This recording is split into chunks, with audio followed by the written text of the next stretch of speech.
চেষ্টা করবে পলিটিক্যাল সিস্টেমকে, পলিটিক্যাল অথরিটি মূল্যের কর্তৃত্ব সম্পন্ন বন্টন, সুযোগগুলো যাতে যথাযথভাবে মানুষের কাছে পৌঁছে দেওয়া যায়। মানুষের যে ডিমান্ড, অর্থাৎ সেই ডিমান্ডগুলোকে সাপোর্ট দিতে হবে, তার মধ্য দিয়ে আউটপুট যাতে হয়। এখানে পলিটিক্যাল সিস্টেমের সঙ্গে যুক্ত যারা, তারা করাপশন মুক্ত হবে। আজকে পৃথিবীর প্রায় দেশেই পলিটিক্যাল সিস্টেম সংকটে পড়ে।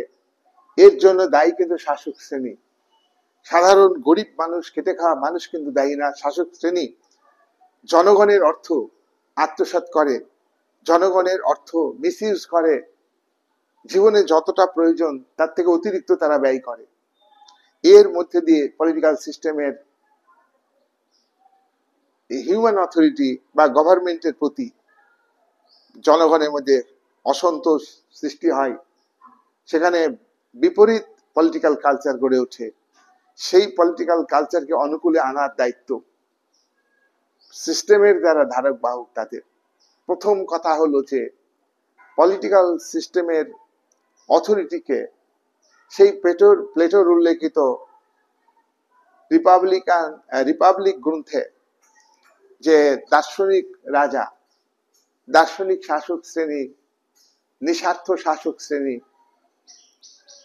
পরিবার থাকবে না, তাদের ব্যক্তিগত জমি থাকবে না, এমন শাসক শ্রেণীর যে বৈশিষ্ট্য, সেগুলো বর্তমান কালে পলিটিক্যাল সিস্টেমের কর্ণধারকে মেনে চলতে হবে।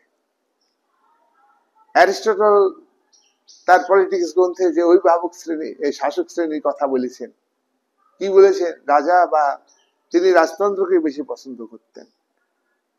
রাজা হবেন গুণী, রাজা হবেন সৎ, রাজা হবেন ভালো মানুষ, রাজা হবেন ভালো নাগরিক, তবেই আদর্শ রাষ্ট্র গড়ে উঠবে, তবেই শ্রেষ্ঠ রাষ্ট্র গড়ে উঠবে। সেই আদর্শটাকে আজকের দিনে শাসন কর্তৃপক্ষকে পলিটিক্যাল সিস্টেমের সঙ্গে যুক্ত, ডেভিড ইস্টন যেটা পলিটিক্যাল সিস্টেমের কথা বলেছেন, সেই সিস্টেমের সঙ্গে অনেক কিছু বিষয় যুক্ত। সিস্টেম বৃত্তাকারে পরিচালিত হচ্ছে। সেই জায়গাটা দাঁড়িয়ে পলিটিক্যাল সিস্টেমের কর্ণধারকেও কি করতে হবে? তাদের মধ্যেও সংস্কৃতি গড়ে তুলতে হবে। কিন্তু খুব দুঃখের বিষয়, ডেমোক্রেটিক সিস্টেমে আমরা দেখি জনগণের মধ্যে যতটা সততা আছে, জনগণ যতটা পলিটিক্যাল সিস্টেমকে বাঁচাতে চায়, এই সিস্টেমের কর্ণধার যারা, এই সিস্টেমের যারা পরিচালক, এই সিস্টেমকে পরিচালনা করে গভর্নমেন্ট,